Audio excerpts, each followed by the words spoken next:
I think heartbreak is designed to teach you lessons. I think everything bad that happens to you as a man is designed to teach you lessons. I think that's why God gives them to you. You're never going to be a good man unless you've suffered. Good men have been through a lot of bad things, and you have to realize why she left or why your heart is broken so that you can change certain things and grow. I think that the worst men on earth are the ones who haven't had enough pain. You're supposed to suffer as a man. You're born to suffer. The whole reason God put men on this planet is to suffer. And the best men are the ones who suffered the most. I wouldn't be top G if I didn't suffer more than anyone else. You're a better man than everyone else if your life was a mess and it was a hardship. Because you're not what happens to you. You are how you react to it. And the best men on earth are men who have had their parents die, their best friends betray them, their girl betray them, thrown in jail, their money stolen, stabbed, robbed. Every time something happened to them, they sat there and they looked in the mirror and said, what can I learn from this? How can I stop this happening? Those are the best men. Those are the men respect. Those are the men women want. Why do women love scars? Look, they tried to kill him and they can't. That's why I want him. The best men suffered. You find a man who's never been through suffering and nobody gives a shit about him. Men don't like him and women don't like him. Men are no good without it. If you're an intelligent person and you crash your car, you sit and say, how did this happen? Was I driving too fast? No. Whose fault was it? Well, an amateur will say, it's their fault. They came speeding out at me. But a professional will say, no, they came speeding out at me. Why couldn't I avoid them? Why couldn't I move? Why didn't I see it? Why am I on this road in the first place? Like a professional analyzes everything from a position of what they could do about it, having control over all things. And it's the same with heartbreak. If you ask an amateur why his heart's broken, well, she left me because of blah, blah, and he'll just blame her like a dumbass. She's arrogant. She doesn't listen to me. Her friends convinced her to cheat. She wants this, that, instead of saying, I don't have what it takes to keep her. I don't have what it takes to talk in a way that makes her not want to listen to her friends. I'm not important. So if you self-analyze everything, then everything happens for the same reason. Whether, no matter what bad thing happens to you, including heartbreak, it all happens for the same reason, for you to analyze and get feedback. If you were more important and more successful, she was less likely to leave you. That's the truth. The thing about life is you become a better person via feedback. You don't ever become a better person via anything else, especially not practice. People say practice makes perfect, and that's the biggest mistake, because it's not true. Because I often get asked, Andrew, how do you speak the way you speak? And I say, well, feedback. And they say, well, you've practiced, right? Well, everyone practices how to talk. There's people who've been alive 30 years longer than me, practicing to speak longer than I have. Don't speak the way I speak, for example. It's just an example. You have to feedback. You have to watch yourself talk. You have to see where you've made mistakes. You have to see where you say, like. You have to remove it consciously. You need feedback to improve. So if a woman left you, that's feedback. Learn the lessons and make sure it doesn't happen again. Or sit and blame her and pretend it's nothing to do with you and then wait for it to happen to you again, because it will. That's how life works. Like, feedback I got from jail or my father dying or heartbreak or being stabbed or whatever it is, all of these things happen for you to learn from them. And everybody in life has these events and everybody in life has these traumas they can learn from, but most people are too stupid or too arrogant or too cowardly to sit down, blame themselves, look in the mirror, analyze the entire situation as if it was their fault, and see what they can do to prevent it from happening again. If I get wet in the rain, I blame myself. Why didn't I bring an umbrella? Why was I outside? Why was the car not nearer? Why didn't I check the weather? It's all me. Whereas the average person goes, why are you wet? It rained. And it's not their fault, because the sky rains. It's not my fault. I can't stop the sky raining. Whereas I believe I could have stopped myself getting wet, even if I can't stop the rain.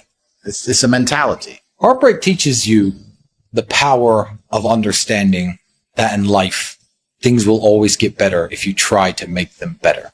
There were girls who I dated when you were still a baby. So let's say I was 20 years old. And she was 19 years old. I was 20 years old. And we broke up for whatever reasons. This particular girl got some job where she had to move to London. And I was upset about it. If the heartbreak had never happened, well, I'd be that guy. I'd be with her now. I wouldn't have done all the great things that I've done. Heartbreak sucks. And you do have to deal with it. And again, know when to walk away without begging or humiliating yourself, especially in this day and age of DMs and messages being recorded and stuff. And each heartbreak, like with every bad event that happens in life, sets an important marker that you eventually look back on a longer timeline, and you see the growth and the self-improvement and maybe the hypothetical scenarios that would have happened had you stayed with that person or had you not been betrayed by that person. And yeah, it serves as very important markers on a timeline. But it's only once you progress a couple years past that timeline that you could see the knowledge in it, unless you do it the wrong way and let it spiral you into down the toilet of self-destruction. In which case, then you're like, oh, well, that's when my life went completely wrong. So no, that's when you chose to give up. They're two very different things. Well, heartbreak's fantastic. I wish my heart could still be broken. That'd be nice. Well, men live for women. This is the point. Men live for women in every single way. If women didn't exist on this planet, everything about my life would be different. I'd have fast cars because I like driving. But a lot of the things that men do, a lot of the things we say, the way you dress, lots of it is about trying to attract women, trying to impress women, and trying to have women hold you in a high regard. Because if women in general hold you in a high regard, then you as a high value man have your pick of the best women on the planet. And there isn't a single red-blooded male out there in the world who doesn't like the idea of lots of different women being attracted to him. Even if he's got his wife and he's in love and it's the first girl he's ever been with and he's, I don't know, a Mormon or a Muslim or a Christian who's super involved. If you were to ask him, would you like to be unattractive to women or attractive to women just in general? He'd say attractive because it raises the impression people have of his wife, for example. So there's not a single man in the world who doesn't live for women in one way or another. Women teach you a lot about how to get women, which is actually quite interesting. Like, they do. Women teach you a lot about how to get women themselves. If you want to piss a woman off, ignore her. Don't insult her. Just don't reply. And you should know that because when did a woman annoy you most? She ignored you. That's right. So like, you can learn so much from them. But women are the prize, effectively. Sexual access or access to sexuality has always been a prize for men that effectively had to be earned. You had to go to war and come back with a Valor Star, or you had to be a king or something to get access to sexuality. So women were the prize up until a certain point, and then if you're a high value enough man, you could say you become the prize, blah, blah. But effectively, women are a fantastic mirror. And how women treat you tell you a lot about yourself. Because women are ruthless. And if you're not if they don't see value in you, or if they don't see value they can extract from you, you're invisible to them. You know, you can go to a nice restaurant with a girl and you can say, how many men are in here? And she'll say, 3 or 4. And she'll ignore every waiter. If they can't get something from you, you're invisible. So how women treat you in general is a good mark for how much value you openly exude. If they can instantly see value on you, they'll talk to you and treat you a certain way. People think that beautiful women are really bitchy and rude. No, they're not. They're actually very nice and soft and sweet. They're actually quite shy and insecure if you're that guy. But if you're not that guy, they're like, get the fuck away from me. Because they don't even want to bother having a conversation on any level because you don't exude enough value. So women are a mirror. They'll tell you everything you need to know about yourself. And you should pay attention to it and you should change it. No one is ever going to give a shit about you, even 1% as much as you have to give a shit about yourself. No one cares. No one cares about you if you're a man, ever. Everything is conditional. You don't get loved unconditionally. And that's a beautiful thing because that makes you strive to create your own value as a man. And the problem that men have is we all go from a time when everyone cares about us to a time no one does. Women don't lose it until they're maybe 45 and childless. Then they'll be like, oh, what the fuck's going on? Now she understands what it's like to become a 15, 16, 17-year-old man.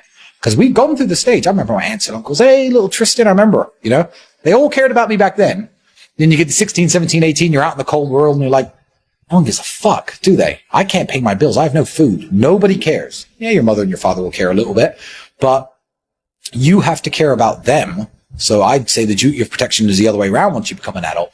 And you have to care about yourself. So the best advice I can give to anyone, especially the young men who are 13, 14, 15, who, are sitting in their room playing video games and their mother's still bringing them sandwiches, if she continues to care about you that much and you lean on it, you're going to be a nobody.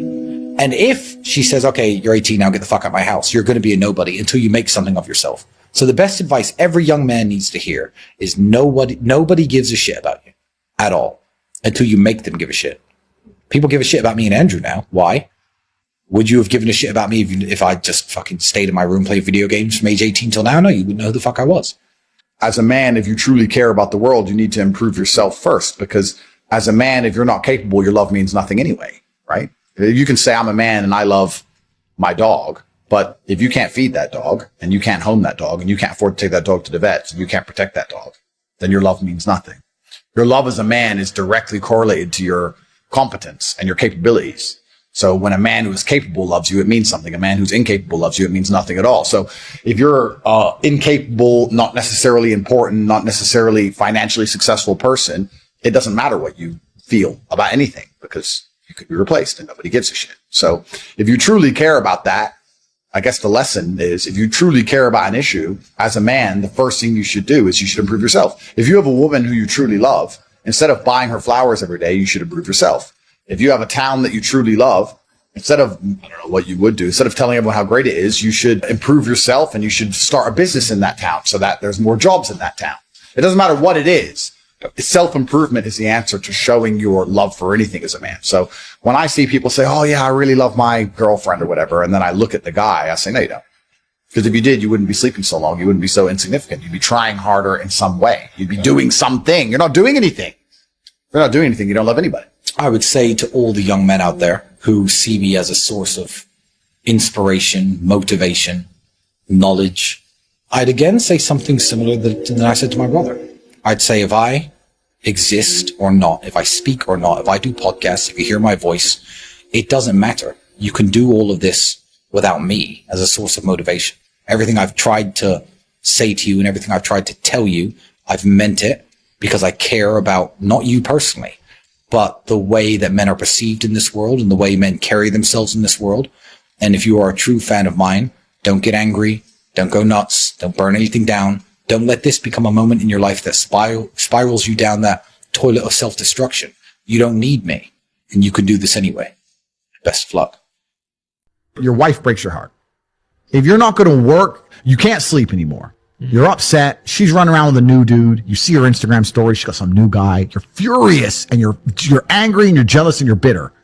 You have all of this inside of you, but you're not going to go to the gym and work hard and become so fantastically in shape and so rich and so powerful that no girl ever leaves you again. You're not going to do that. No. What are you going to do with it? Text her? Try and explain to her? She doesn't care. Like, you can write the most perfect English. You can write the most beautiful words ever constructed.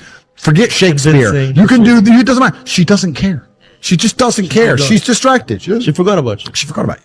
So what are you going to do with all of that inside of you if it's not positive? Well, it's going to consume you and you're going to end up self-destructive, or you're going to embarrass yourself, or you can take all of that and put yourself in a position where it never happens to you again.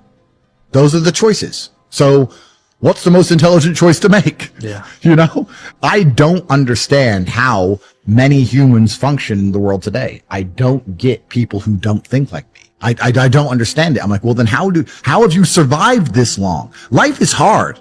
Life is difficult. Maybe I've just been unlucky, which I don't believe in, but I've had so much trauma and bad events and negativity and stress and all these things that have happened to me. And I've used all of it to be monumentally successful. People are functioning. If you're not thinking like me and you're going through life with any other mindset, you've been extremely fortunate that God smiled on you and allowed you to sit around most of the time doing jack shit, and you have yet to be punished for that. Yeah. I could never have lived that life. If I was a bit lazy or a bit, or I was a bit of a snake, or if I lied to people, I'd be dead by now. Yeah. Like, so a lot of these people are just absolutely and utterly blessed by God that they managed to go through life with such a non-competitive mindset and they're still breathing. Like, I don't understand how people can think any other way. Yeah. I've spoken to dudes and like, yeah, I had a bad couple months. Why? Oh, my girl left me. You've wasted months. You've wasted months. Oh, like you had think of how much God loves you to have given you the grace and given you the opportunity to waste months of human time over some chick. Like, talk about blessed head to toe. If I waste months, empires are going to collapse. I'm going to end up in a cell or dead if I waste months. I have things to do every single day. I can't waste a second. Like, these people are just absolutely infinitely blessed. And their mindset is a product of that because they're spoiled children. Absolutely spoiled children. Because there's a whole bunch of people out here daily who fail. There are men out here who fail daily and they have yet to feel the true consequence for it. They fail to go to the gym when they know they should have gone to the gym. They fail because they forgot their keys and it took them 10 minutes to find them. They fail because they replied to a question they got sent on WhatsApp the wrong way. They fail because they didn't smile when they were supposed to. They didn't say please and thank you to that person who helped them. They fail because they didn't say hi to that girl who's looking at them out the corner of their eye. They just fail perpetually. They go through life missing every opportunity and just failing. And somehow we've built a society which is so soft and God is so giving and so graceful that they still have a place to eat and somewhere to sleep, and they're still surviving. That shows how nice God is. Yeah. Because before this society, truthfully, if you were that level of failure, you would be dead. Survival of the fittest. You're survival of the fittest. And none of these men out here are fit. No. Their mindset isn't fit. Their reality isn't fit. They're failures. They're failures. Yeah. And they're just failing every single day. And they go, oh, but you know what? Tomorrow I'll go to the gym. Yeah. You've been failing your whole life. That's all you've done is fail. And then you sit and wonder why people like me absolutely and utterly outcompete you. It is so easy to become a top tier male in the world today because the competition is so ridiculously low. There are 2% killers like me and everybody else amateur. Head to toe amateur. They can't even pay attention to anything. They can't try anything. They're amateurs. And it's really mind blowing to me because I've tried with all of my computational power to imagine having a mindset different to mine. And I just can't see a reality worth having. I can't see a reality worth living. I can't see how you're going to build a life worth experiencing if you have any other mindset. I've never seen somebody massively succeed and they didn't believe in themselves, ever. I've never seen somebody who just allows life to happen to them and become blown off course by some sadness, end up doing massively monumental and important things. I've never seen it. It's never happened. It does, and it's never going to happen because it's competitor. It's like crypto. It's player versus player. Right. I can sit here right now at power. I can sit here right now and recall events that will prevent me from sleeping for 2 to 3 days. That gives me a superpower that other men do not have. They want to go to sleep. They're tired. I can stop being tired for days at a time. I can just have a thought. I can remember. I can sit, close my eyes, and use the power of my brain to vividly remember events, and I will not sleep for days. And when people come to me and say, oh, this happened, I'm really sad, or my heart broke, or this bad thing happened to me, I say, good. Thank the Lord that he's given you this endless source of motivation. You're wasting it. That's your problem. But it's been given to you. Nitrous oxide has been given to you. You just have to use it in the correct way. So I'm the luckiest man in the world because all the bad things that happened to me have given me all the building blocks to become the most fantastic man on the face of the planet. Grief. No one escapes it. Not the rich, not the poor. Not the famous, not the infamous. Grief is a natural response to loss. Often the pain of loss can feel overwhelming. You may have all kinds of unexpected emotions. You can be angry. You can have disbelief. You can have guilt. There isn't a person listening to me who hasn't encountered grief. You've lost somebody. You've been through some things. Maybe it was the loss of an opportunity. Maybe it was the slow disintegration of a relationship that was once a source of love, and now it is a source of pain. No tear ducts will go unused in this life. The moment the doctor slapped your bottom, you came out of your mama crying. There is no way around it. There is no injection for grief. No medication for grief. It doesn't matter how intellectual you might be, how wealthy, or even how spiritual you may be. Grief without discrimination comes to everybody. Don't let these people deceive you that they are so spiritual they don't know what it is to have grief. They are liars. Every last one of them are absolute liars. While grief is common to all of us, prolonged grief can be physically and emotionally debilitating. Can affect your health. Can affect your mind. It can affect the next relationship you have because you really haven't gotten over your past relationship. How long? How long will you mourn? You should have overcome your grief by now. How long will you weep? How long will you be bitter? How long will you be angry? How long will you sob and mourn and walk around enraged? What good is it getting a divorce if you're still going to be mad? If you're still going to be writing notes and wondering, did you see him and who was he with? You are not divorced. I don't care what the paper says. You are still married. How long? God says, how long will you mourn over a door I have closed? How long will you mourn over a marriage that's over? A job that's gone? A girlfriend that left? A boyfriend that left? How long? How long will you be angry and frustrated and build your whole life around something that is dead? If you're going to fulfill your destiny, you have to get good at letting things go. Jesus said, offenses will come. Disappointments will come. Betrayals, things that are not fair will come.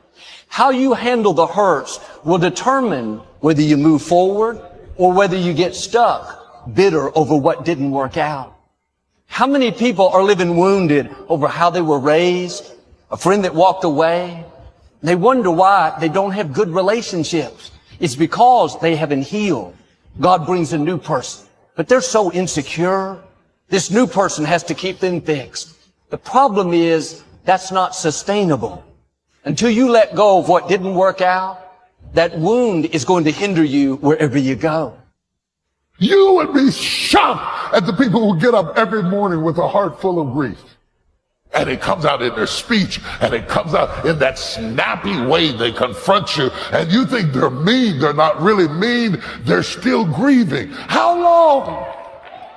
How long does it take to get over a person? How long will you put your future on hold, mulling over your past? How long? I came to get somebody unstuck. I came to get somebody free. You cannot spend your rest of your life grieving over who didn't love you, who wasn't there for you. You're stuck. God did not create you to be stuck with a heart full of grief. It's why you can't fall in love. It's not that there's nobody to love. It's that you haven't gotten over who you used to love. How long will you be angry? How long will you keep checking their Facebook page? How long will you keep investigating somebody who's not even thinking about you anymore? How long will you mourn around the tomb of what didn't work out? There are some times in your life that you gotta get up, wash your face, go on with your life. Life is too short for grieving over who didn't want you, who left you, the job you didn't get, the house that you didn't close on. How long? I don't know who I'm preaching to. You are not yourself. You were not created for this. You were not created to be stuck like this. God wants your nerves and cells and bone and muscles to move. Somebody shout, move. I will not spend the rest of my life hanging around the cemetery of what could have been, what ought to have been. Look, man, if you got something that's been bothering you in your life, get past it. Don't lay there wallowing in your past, man. Your past is back there. It's much more freeing when you learn to let things go. Wasn't fair? That's okay. God will be your vindicator.